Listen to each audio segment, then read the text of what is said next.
Hello everyone. In this video we will see about operating system.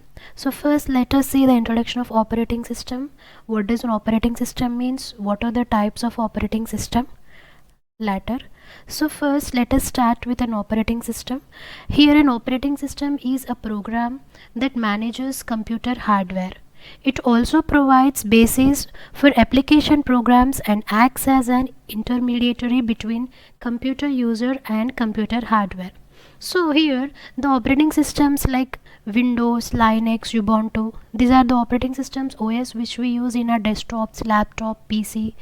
And then we have Mac operating system which is operating system for Apple, MacBooks, and the users of iPhone will use iOS.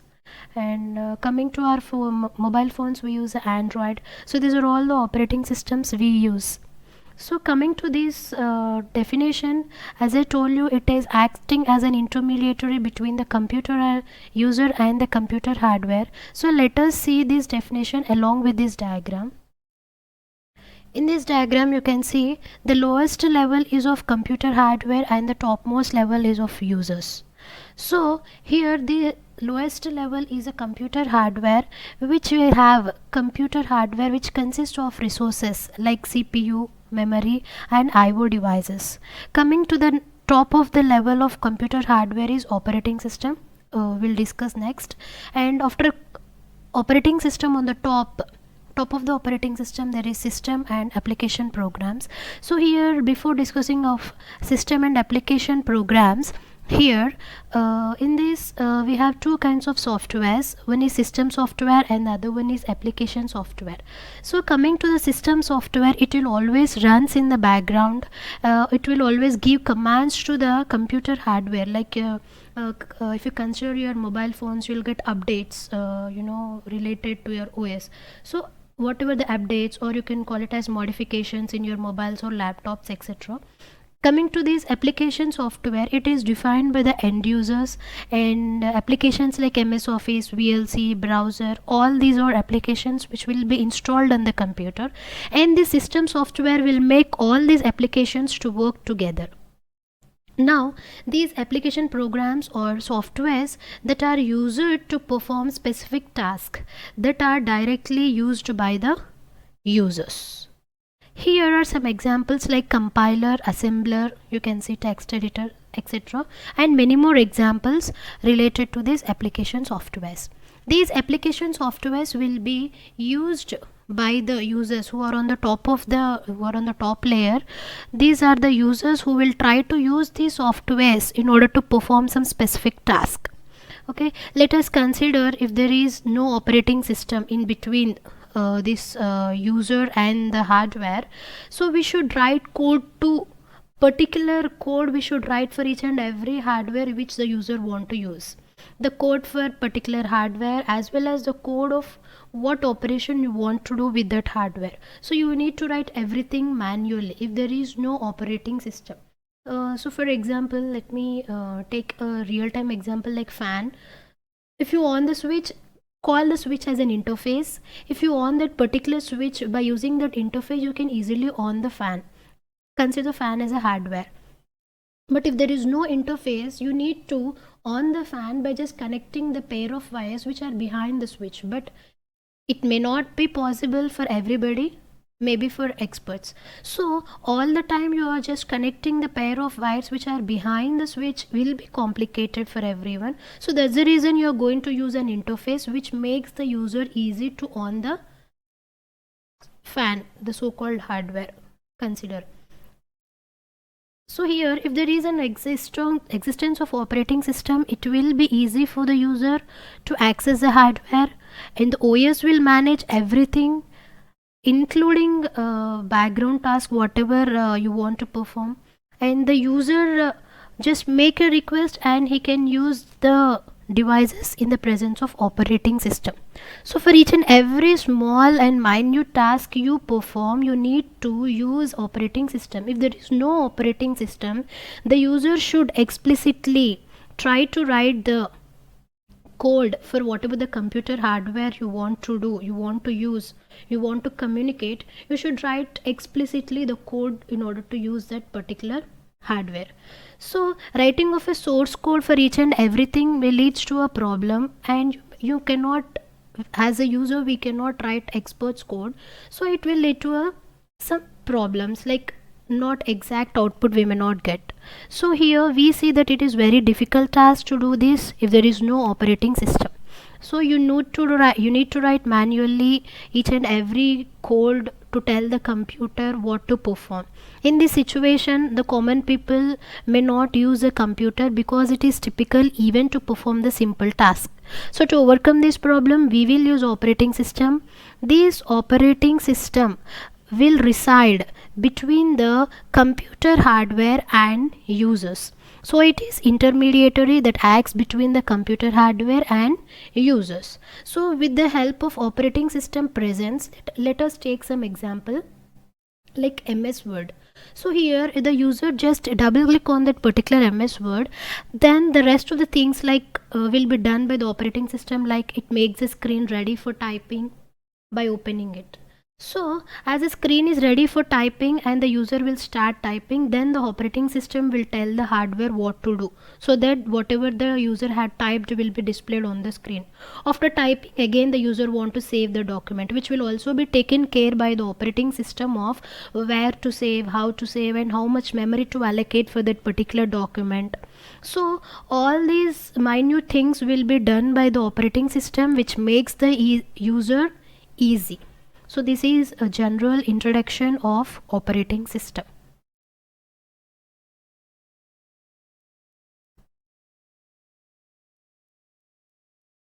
Our next topic is structure of operating system, and we know already that operating system is a large and complex system, and it has to be engineered carefully so that it functions properly, as well as it can be modified easily. So there are different structures that have been followed from beginning till now, using which operating systems have been designed. So now let us discuss some of those structures, and the first structure is of a simple structure which was designed very beginning and also an old operating system. See, this simple structure is not very well defined structure because it is designed very beginning. So this MS-DOS is an example of that simple structure. It was originally designed and implemented by people who have no idea that it would become so popular. So here let us go for the diagram. Here you can see the MS-DOS layer structure. So in this, here you can see the bottommost we have the ROM BIOS device drivers. Think it as a base hardware, and then on the top we have device drivers, then resident system programs, and then we have application program. So we see that device drivers have access towards basic hardware, and we see that resident system programs have access towards the device drivers along with base hardware, that is ROM BIOS device drivers. In the same way, application programs also access to the resident system programs and having access towards base hardware. So here base hardware is accessed by all the things above it. Everything can access the base hardware. So we see that in this structure the interfaces and the levels of functionalities are not well separated. We see that application programs are able to access the basic input output routines and write directly to display the disk drivers, which means application programs are able to access the base hardware, that is ROM BIOS device driver, directly without going through all the layers below it. So this is a kind of layered structure, but it is not actually, because all layers have access to base hardware, that is ROM BIOS device drivers. So such freedom of accessing all layers causes a system crashes when the user programs fail. So it is not well protected, well structured, and well defined. This is about the MS-DOS layer structure. Let us see another structure called monolithic structure. This was followed by Unix operating system. It is also a limited structure.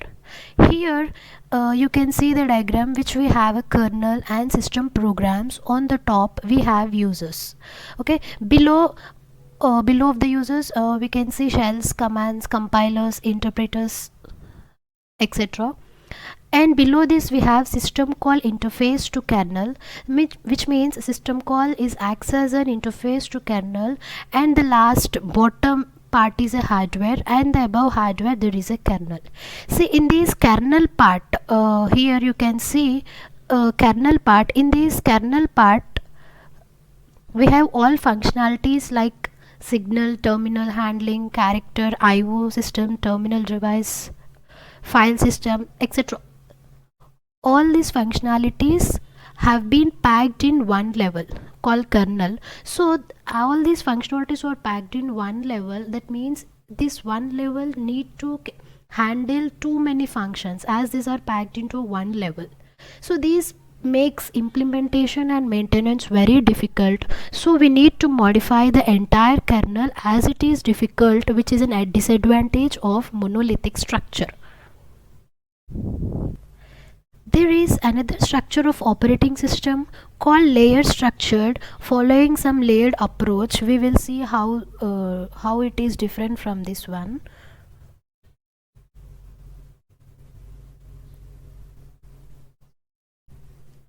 Our next structure is layered structure, in which operating system is broken into number of layers. The bottom layer is a hardware and the highest level is a user interface. All the layers can be defined separately and interact with each other as required. Also, it is easier to create, maintain and update the system if it is done in the form of layers. And here, change in one layer specification does not affect the rest of the layers. You can see the diagram, each layer is having protection. That's the reason the change in one layer specification does not affect the rest of the layers. Once the first layer is debugged, its correct functioning can be assumed, while the second layer is debugged, and so on. So if any error has been found during the debugging of that particular layer, it will not affect the other layer. The error will be with that layer itself, because the layers below in it are already debugged. And each layer is implemented only with the operations that are provided by the lower level layers. A layer does not need to know how these operations are implemented. It needs to know only what these operations will do. So each layer hides the existence of certain data structures as well as operations and hardware from the higher level layers. Along with this, we have a disadvantage that the layer structure needs to be defined and designed very carefully, so that because the upper layers can only use the functionalities of the layers that are below them, which means that for example, if the user programmer want to execute an IO operation, it executes a system call to the IO layer, which in turn need to call memory management, again in turn call the CPU scheduling layer, then it is passed to the hardware, which means it is very late to reach to the bottom layer. It may not be very fast. It is time taking, as it should pass through all the layers, so one by one. So this is what the disadvantage of this layered approach. And the next layer is next structure is microkernel. The main function of this microkernel is to provide the communication between the client program and the services that are running in this user space. So this communication is provided through message passing. So in this microkernel, we have a core functionalities of kernel and also other functionalities which will be implemented at the user level or system programs. So the main function of this microkernel is to provide communication between the client programs and the services like device drivers, file systems, etc. This is about the structure of operating system. Our next topic is types of operating system. So coming to these types of operating system, we have different types of operating systems like batch operating system, multitasking or time sharing, multi-processing operating system, distributed operating system, network operating system. So in this way we have different types of operating systems. Among them we'll discuss first batch operating system. So coming to this batch operating system. So here this is the name batch is telling it is having the, in single batch we are having a bunch of jobs. It's like if you take an example like a class of 60 members, I mean 60 students. So when we go for a lab, we are just going to divide into batches, like two batches. I mean 30 for one lab, 30 for the other lab. So batch 1, batch 2 is what we are going to divide. In the same way here also in operating system, we are going to have jobs and we are going to execute those jobs in the form of batches.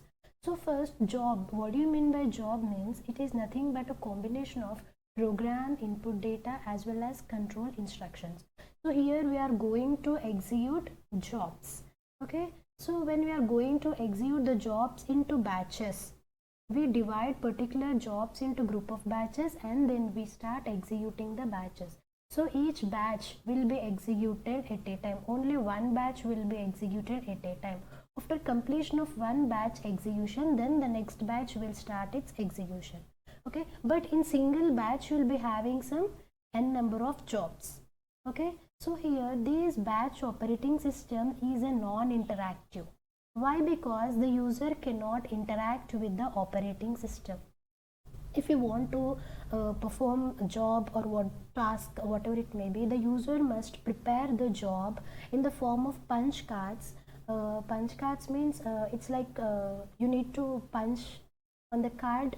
So when the insert that punch onto the card writer, this card writer will this card reader will read the data, and when you punch on that, the light will pass to those punch, and if the light has been passed, it will be like binary value 1. If the light has not been passed, it will be like binary value 0. Okay, so this is about punch cards. So here the user will insert, I mean user in the sense the programmer will insert this punch card into the card reader that will read the data on that particular punch card. So here the user will prepare the job by using the punch cards and it will submit to the operator. The operator will then insert the punch card into the card reader. Okay, so here until batch 1 completes, the operator cannot insert the next batch.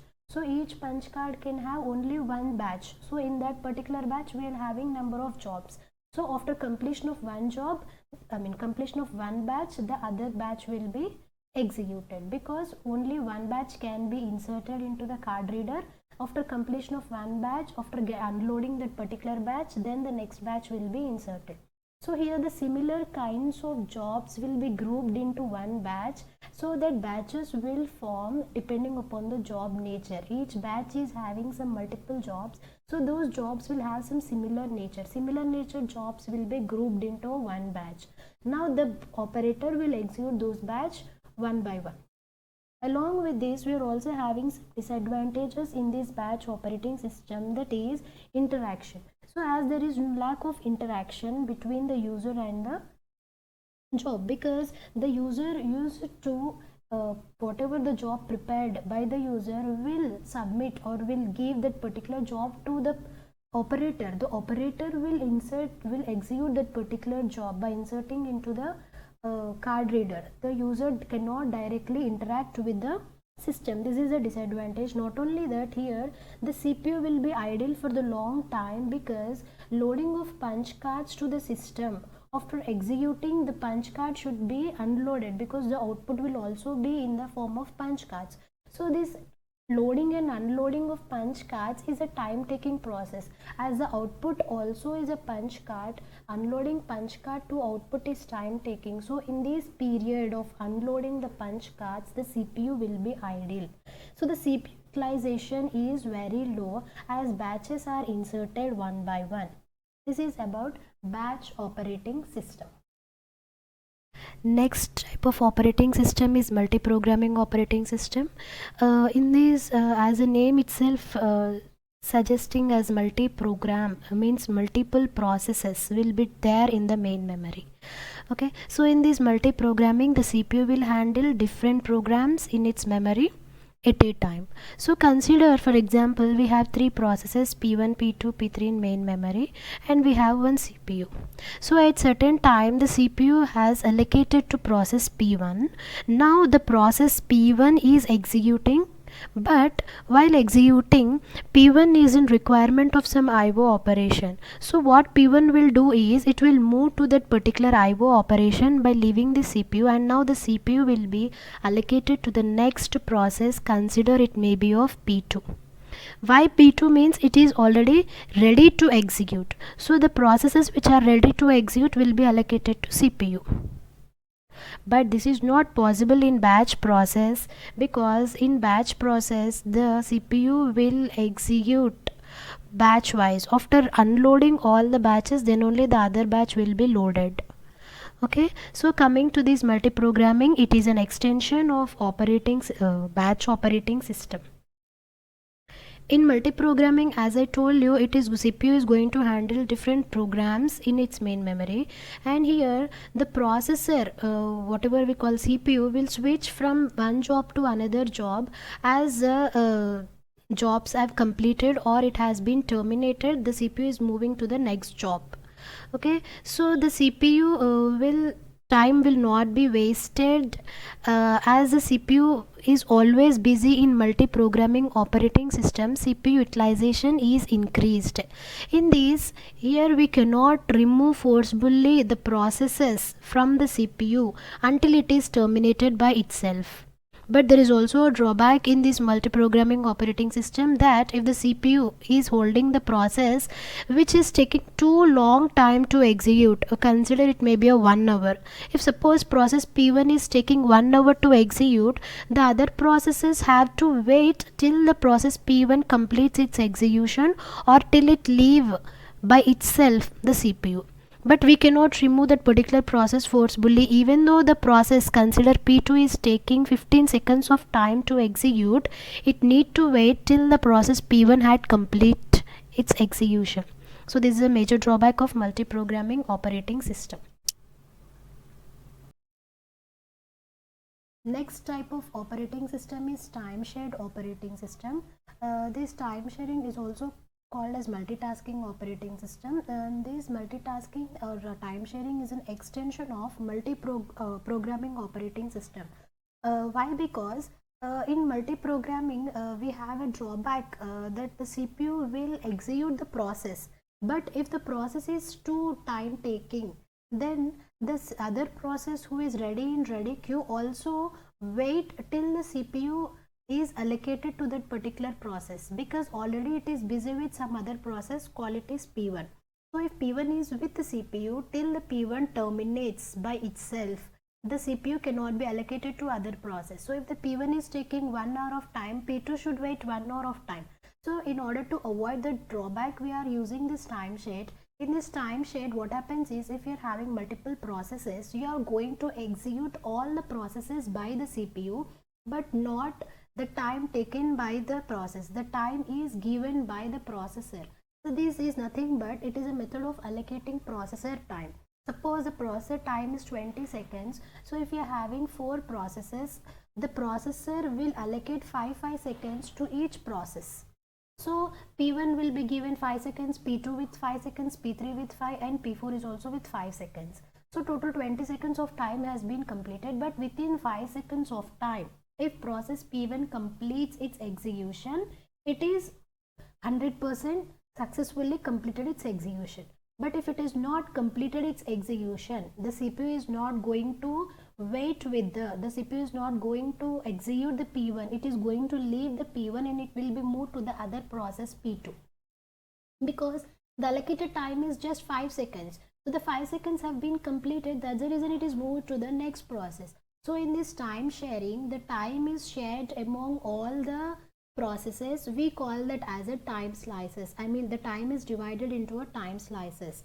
So each job is assigned particular time slice, so that the processor will attend that particular job in the given time and it will execute it. So the CPU will switch among the jobs. After completion of that particular time slice, the processor will stop the execution of this present process and move to the next process. and it will start executing the next job even though the first job is not completed. This is about time sharing. So here also we have a drawback that the process P1 has not completed its execution, though it is moving to the process P2. So the P1 will go into the waiting state because it has not completed. It will not complete until and unless it satisfies. I mean, like, suppose P1 requires 20 seconds of time to complete its total task, but it has given 5 seconds. So because of some errors or because of some reasons, P1 has not completed its execution. The CPU will not be execute the P1. It will move to the other process. This is about time shared operating system. Next is personal computer. This personal computer operating system is going to provide you a good interface for a single user. A system which is dedicated to a single user is called as a personal computer, or you can call it as desktop computers. And these personal computers is mainly made for personal purpose, like you can say like laptops, desktops, whatever the computers you are having. And you can install operating systems like Windows, Unix as per your personal wish. So such computers, I'll call it as a personal computer operating system, which can be used for your personal purpose. And like, you can also browse, you can have some go with some projects, any kind of task, any kind of work can be done by your personal computers. Next, parallel processing. These parallel processing will uses many processors. More than one processor can be used at a time. At the same time, multiple processors can be used, but parallelly. At the same time, you are going to run all these processors. And this parallel processing is requiring multiple processors in order to complete its task simultaneously at the same time. For example, consider there is a task I have just given here over the diagram. Consider P is a task, name of the task, which has been divided into some subtask.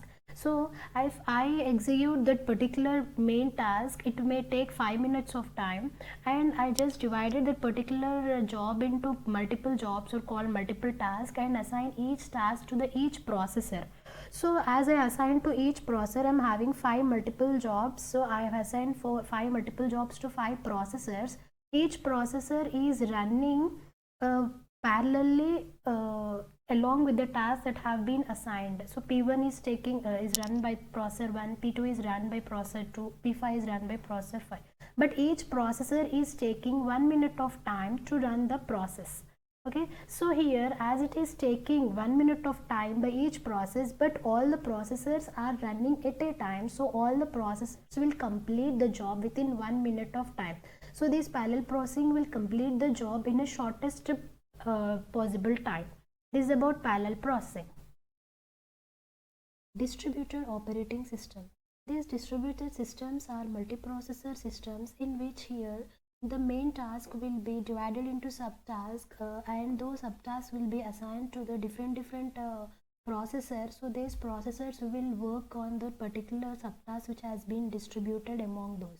So these processors will not share the memory because each of its processor has its own local memory, and the processor will communicate with one another with various communication lines, which is referred to as a loosely coupled system. So here, for example, consider I'm working on a system which I require a software, but I don't have a software in my own system. But here there are number of systems connected to the network. So now I need of a particular software which is very important for me, as I don't have a software in my system, and all the systems have been connected through a network. So here the software will be shared among the network from the system which is having. So here the system will share the particular software through the network. I mean, it is distributed to all parts and stored on different computers. So now as a user, I require that particular software so I can use it. Now I can feel that particular software is loaded into my own single system whenever I'm working on it. So here this operating system has distributed that particular software to different systems, but as a user I feel that particular software is on a single system. So this user interaction ensures that it is not restricted to the single system. The other one is real-time operating system. where this type of operating is required in areas where the continuous monitoring is required, and along with the continuous monitoring, it also required in such places where the immediate response should be provided. For example, let us consider weather forecasting. So here, as we have a smartphones or computers, when we can just go to particular browser or Google, and you just type a name of a place and weather, then immediately you'll get a response regarding the weather details. So this weather details is of the current time weather details will be displayed on your whatever it is, mobile or computer. So this is what the real-time operation. So the systems will provide real-time operations, and the systems will be used where continuous monitoring is required, where the systems will be very busy in providing of status of whether it can be of weather forecasting, or it can be of medical, or it can be a scientific experiment. So in such places these type of systems will be used, because it needs continuous monitoring and it need to provide continuous status of that particular system. And here we have two types of real-time operating systems: hard real-time systems and soft real-time systems. Hard real-time systems will work on the critical task. Those particular critical tasks will be complete on time. This hard real-time system will guarantee that the real-time systems, whatever the task has been executed, that will complete on time. Coming to soft real-time, it is having some less restrictive. So here also the critical real-time gets executed, but comparing to the hard real-time, in hard real-time it will execute on time. This is about real-time operating system. System components. Here you can see some of the components that are included in an operating system. They are like process management, main memory management, file management, IO system management, secondary storage management, protection system. These are all the components that are included in the operating system. Let us discuss about these components one by one. The first one is process management. Coming to this process management, first what is a process? The process is nothing but it's just a unit of work or a task. When the program starts its execution, the process will be created. So the process is nothing but it's a unit of work in a program while executing. So this process is consisting of collection of processes, and all these processes will be executed by the CPU itself. So the process management involves these following activities, like the creation and deletion of the processes, suspension and resumption of the processes, mechanism for process synchronization and process communication, as well as mechanism for deadlock handling.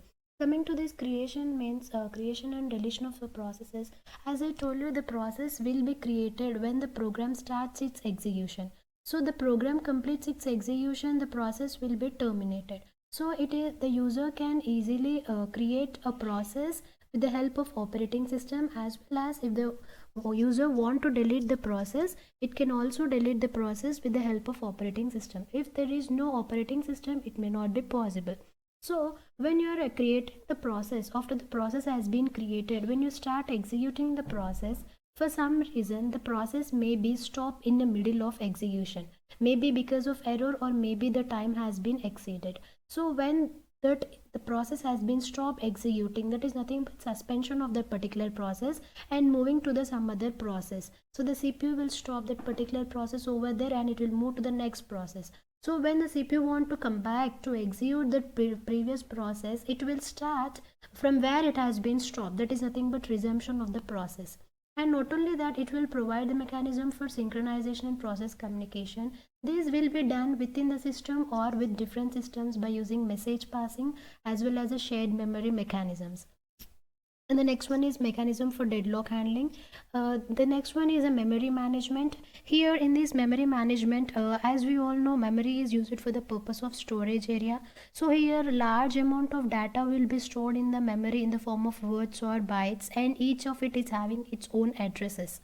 So these memory is very quickly accessible for the data, as well as to store the data into the memory and to access the data from the memory to the CPU and IO devices also. So this main memory is used for the purpose of storage. It is a storage device. So when the data is stored, there may be a chance of losing its content in the case of system failure.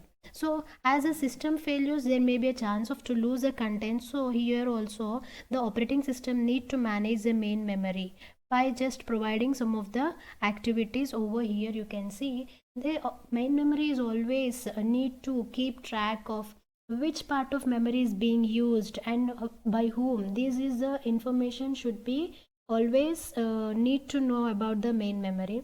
Not only that, when you are using the particular available free space, means you need to decide, this memory will decide which processes to be load that particular available space. When the memory space is available, it will decide which process to load that particular space. It will also allocate and deallocate the memory space as needed. File management. File is nothing but a collection of some information which has been created by the user. So this file is having some information, and commonly the files are consisting of like programs, that may be a source code or objects or whatever the forms and data, whatever it may be, files consisting of some kind of data. So these files can also be performed operations like creation, deletion, updating, modifications, whatever the user want to perform on the files, they can also perform with the help of operating system. So here also operating system is responsible for some of these activities, like if the files want to be created, the creation and deletion is also possible on the files. Not only the files, directories also, the directories which is having the collection of files within it. So if you want to delete a directory, directly the following files which are there in that particular directory, all files will be deleted if you delete one directory. If you want to delete a particular file, you can get into the directory and you can select particular file and you can delete that particular file. If you want to create a directory also, in the same way you can create a directory, and in that particular directory you can store or you can create number of files over it. Okay, so here this is about the file management. Next is IO system management. Coming to this IO system management, here we have some buffer caching system. Buffer caching system, which means that whatever the data that has been used for longest period of time in main memory, if suppose in main memory we are storing some kind of data but it has not been used for the longest period of time, so that such kind of data which has not been used for the longest time will be discarded, and that particular memory will be free. As that particular space is available, that space is available to the new data. That is nothing but buffer caching system. The next one is device drivers. It is a sort of program which use it to operate or control a particular type of devices that have been attached to the computer. And next is secondary storage management. In this, as you all know, there is a main memory which is very which is volatile, and it is also small to accommodate or store the data and programs permanently. So the computer system will provide the secondary storage to back up the main memory, like using of some storage media for both programs and data. So here these are all the activities you can see: free space management, storage allocation, descheduling. These are the activities which will be done in this secondary storage management. Coming to the free space management, the system will always keep track of free disk or blocks that are available, or allocating spaces to files when they have been created. The files can be created by the user, but when it has been created, you need to allocate some space. So this free space management will take care of it. Whatever the disks that are freely available, such type of disks which are free will be allocated to the files when they are created. Also, it will reuse the space that has been released from the deleting files. As the files will be deleted, that particular space area will be free. That particular space will also be reused. The next is storage allocation. Here you can see the files are being saved next to each other. When there is an available space, the files will be stored in those available spaces. That means the storage is allocated to these files if they are created or if they are saved. The next is disk scheduling. In this, disk scheduling is done by the operating system to schedule the IO request. that have been arriving for the disk. It is also known as IO scheduling, because when the IO requests are made, so you need to schedule those IO requests, which requests to be performed. So that's the reason it is also called as IO scheduling. The next one is protection system. In this protection system, you can see the when a user want to use particular processes or particular system, it will provide the differences between who is authorized and unauthorized system. Unauthorized user. The particular person is unauthorized, it will avoid the access towards that particular system. If the person is authorized, it will provide access to that particular system. And we have some more like it will also specify the controls, and it provides a means of enforcement. These are all the components of operating system. Our next topic is about operating system services. As we all know, operating system is going to provide an environment for the execution of programs. So here there are certain services to the programs and to the users of those particular programs. So let us see the services that have been provided by the operating system, and these services will be different from one operating system to another operating system. But here we see some common services that have been provided and which are been easier to the programmer. Okay, here in this we are having two sets of operating system services. One set of services will provide some functions which are helpful and useful for the user, and the other set of services provided by the operating system will run in background. Actually, it is not it's not that helpful. It is not helpful, but it is not necessary for the user to know about it. So let us see what are the services it has been provided. The first one is you can see over the diagram, user interface.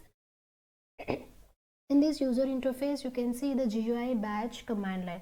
So in this user interface, almost all the operating systems have a user interface. Each and every operating system will be having this user interface. This interface will take some several forms.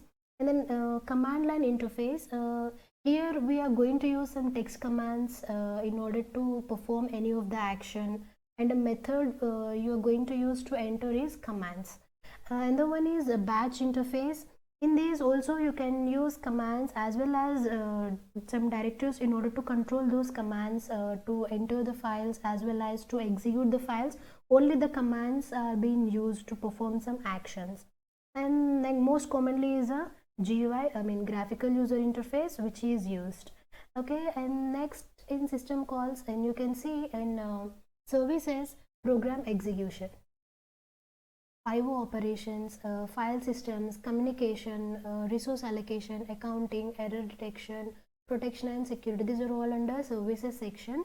You can see first. Now let us discuss program execution.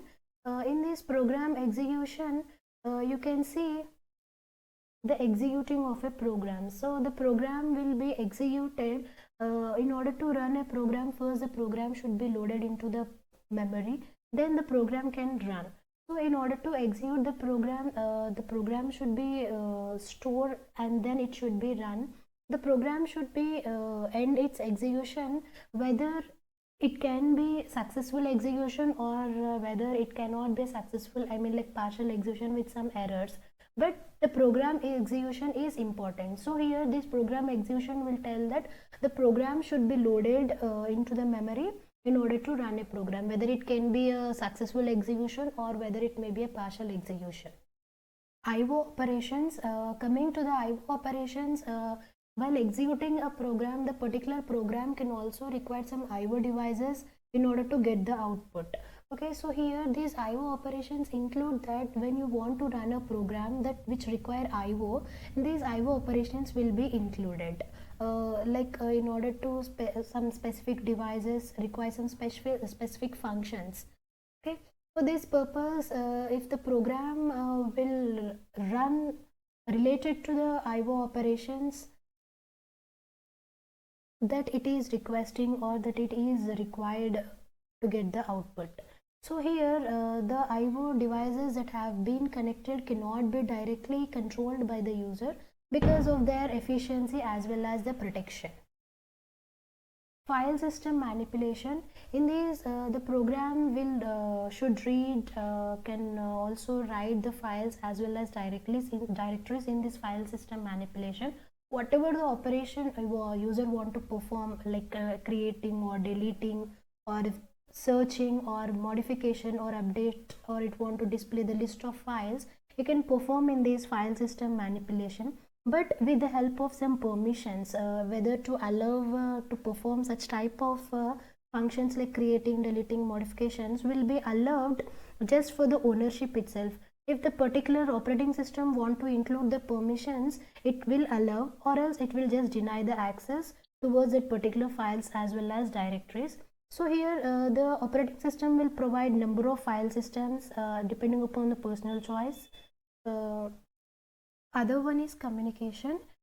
Communication in this, the process want to exchange the information with one another, with the help of shared memory, or with the help of message passing. The processes can communicate with each other by just sharing the information, I mean just by just exchanging the information with one another, that may be within the same computer or within different computers also, but the communication will be implemented by using either shared memory or message passing. Coming to the shared memory, here you are going to use two or more processes to perform read and write in order to that particular section of memory. Coming to message passing, here your information is going to share in the form of packets, in the form of by just defining them in the form of packets, the data will be moved between the processes by the operating system. And the next one is error detection. This is also a service provided by the operating system. While executing the programs, if there is no service of detecting an error, it is useless to execute or to write a program. So for that purpose, error detection is very important. So this operating system should detect the errors while executing the program. Not only detecting, it also correct the errors. When the user correct the errors, if it is not identified such corrected errors also, it is a problem. So the user, whatever the errors have been detected and corrected by the user, should be implemented with the help of operating system itself. So this operating system will be used to detect as well as to correct the errors that has been occurred by the CPU as well as memory, and because of IO devices also. So each type of error, the particular operating system should take proper action in order to correct such type of errors. In sometimes it may be a chance of terminating that particular process which is always causing error. So error causing processes can also be terminated in some situations. This is about error detection. And we have another set of functions in operating system, I mean like another set of services in operating system which are not helpful for the user, I mean like which is not required knowledge for the user because they are run in the background itself. So they are like resource allocation, accounting, and protection and security. Coming to the resource allocation, as we know that there are number of, I mean multiple users are performing or multiple jobs are running at the same time, so the resources will be allocated to each process. So here in this resource allocation, the operating system should manage that what are the resources have been allocated and how many resources have been allocated to the processes. Okay, whether that particular resource is allocated to the any of the process or whether it is free. So all this kind of information will be available in this resource allocation. And this operating system will also have CPU scheduling, which will take the speed of the CPU and the jobs that should be executed. And not only that, the number of registers that are available, such things will also be considered in this resource allocation. And the next one is accounting. Here we keep track of how many users, how many resources have been used and how many processes have been used. So all this information like keeping track of which users uses how much and what kind of computer resources are there. So such type of information will be available in this accounting. The next one is protection and security. So here the information that has been stored in a multi-user or network computer system actually want to control the use of that particular information. So when several processes are executing, it should be possible for one process to interfere with others or with operating system itself. For that purpose, we are going to use this protection and security. This protection is going to provide the access to the authorized one. It is not going to involve, or it is not going to provide access to the unauthorized persons. And the security, it will be providing security by just providing by means of passwords in order to gain the access towards a particular process. This is about protection and security, and this is about total services of operating systems. System calls. Coming to the system calls are used as an interface in order to execute the task. So these the system calls are nothing but an interface, the interface between a process and operating system, in order to make the operations, whatever the process is in required, will be executed with the help of these system calls. So in general, system calls will be available in assembly language instructions, and these system calls will made when a process requires when a process want to access a resource, then it can request the kernel, operating system, to provide the resources via the system calls. So first, let me tell you why do we need system calls in operating systems. For the purpose of reading, and if you want to perform any write operations on any of the modifications, if you want to do on the files, then you need to demand for the system calls, because without system calls you cannot perform any of the operations on the files. The operating system will not allow you actually. So if a file system want to be created or deleted, definitely you require the system call. System calls, or use it for creation and management of the new processes. If you want to delete again, it will also be used by the system calls. And if you want to make any network connections, like for the purpose of sending and receiving the packets, again you require system calls over here. And if you want to access any hardware devices like scan or printer, so for everything, for every single, each and every minute operation the user want to perform, will be done by just using the system call itself, because this is an interface that can be provided between the process and operating systems. So here the system calls are of 5 categories. They are like process control, file management, device management, information maintenance, communication, and protection. Process control, first one is these process control related system calls are like used for the purpose of process creation and deletion.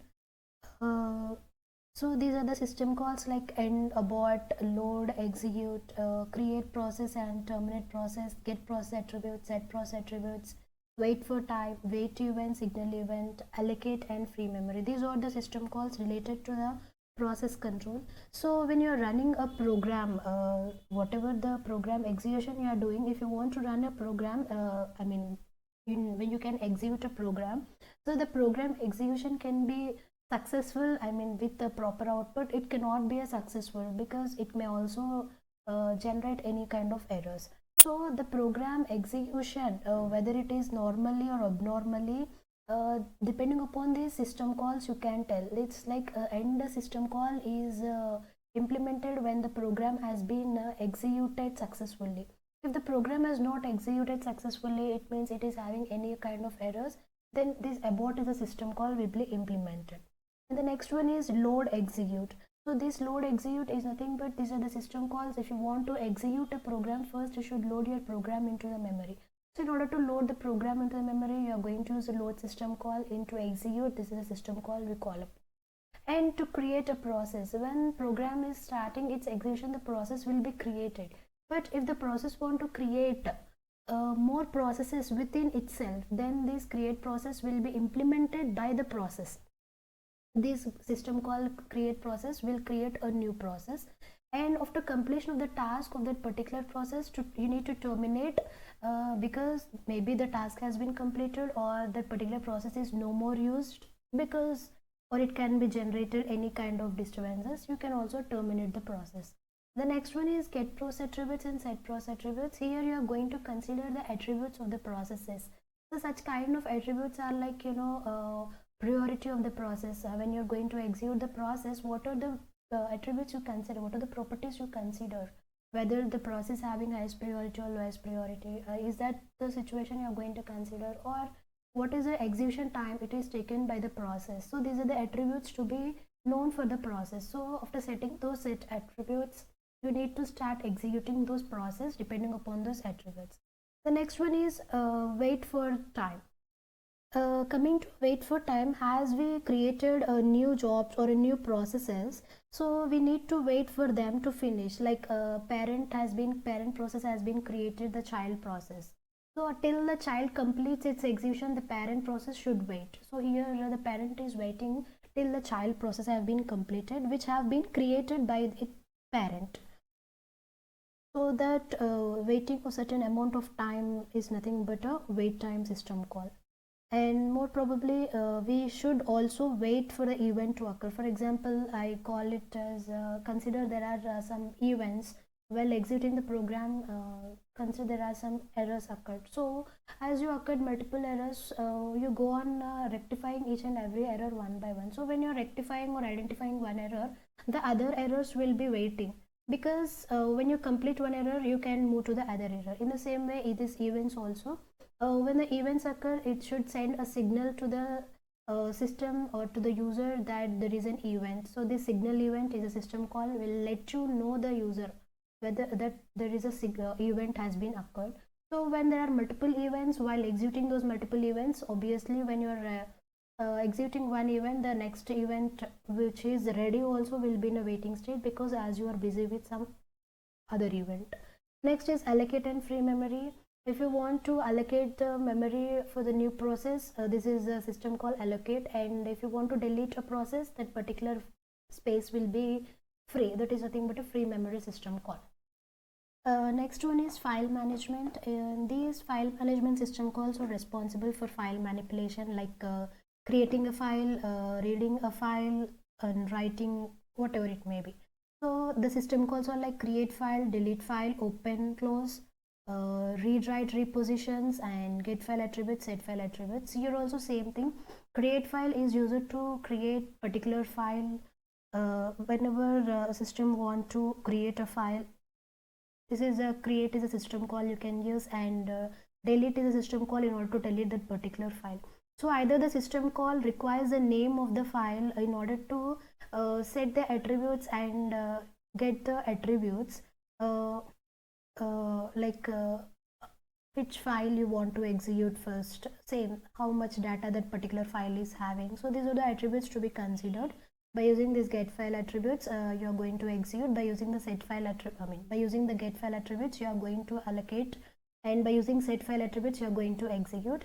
And after creating a file, definitely you want to open it in order to perform some operation. If you want to perform read operation on a file, you can use system call read or whatever, write or reposition. But once if you open the file only, you can perform read, write or reposition. These are the system calls to be implemented when the file is open. So the file should be open in order to perform read, write or reposition. After completion of the task, you can close a particular file by using the close system call. And next one is device management. These system calls are responsible for device manipulation again, like device buffers, writing into the device buffers. So the system calls we include over here is request device and release device. If the process want to execute with the help of some devices related to the device operation, so it will request a device by using this request device system call. After completion of the operation with that particular devices, it will release that particular devices so that some other process can use that particular device. And after requesting the device, when the device has been allocated, if you want to read operation, if you want to write operation or reposition, you can do with these attributes. And get device attributes, set device attributes will also tell whether that particular device is busy or how much time that particular device is going to be with this process. And if you want to attach that particular device logically by using some device drivers, and after completion of the task, you can detach that particular devices by using logical attach and device detach device system calls. And the next one is information maintenance. Here this can be used to handle the information as well as to transfer information between the operating system and the user program. So they are like get time or date, set time or date, get system data, set system data, get process file or device attributes, set process file or device attributes. Here many of the system calls we have seen have been used for the purpose of transferring the information between the user program and operating system. So here most systems have a system calls in order to return to the current date and time. If you want to keep a reminder in order to transfer the data, you're just going to set system date as well as time. If not, you may not get proper reminder. So generally the calls are also used to reset the process information by just using this get and set process or device attributes. And the last one is communication. This is used mainly for inter-process communication. I mean communicating between the processes internally. It is used for dealing with the processes by providing the connection, communication connection in order to create and delete. So here you can see the system calls related to communication like create, delete, communication connection, send and receive messages, transfer the status information, attach or detach remote devices. So here you are going to create a connection between the processes if they want to exchange within the system or with different systems. If you want to communicate, you need to create a connection between them. After completing of communication, you can delete the connection. And when you want to send the messages to to destination or to the recipient, you can send it by using the system call.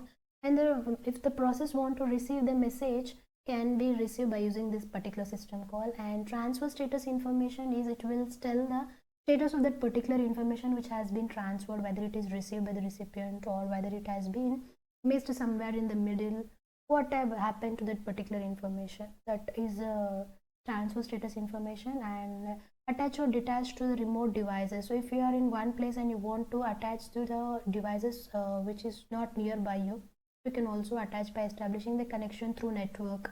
After completion of that particular usage of that particular device, you can directly detach. This is a system called attach or detach in communications. So this is about total system calls.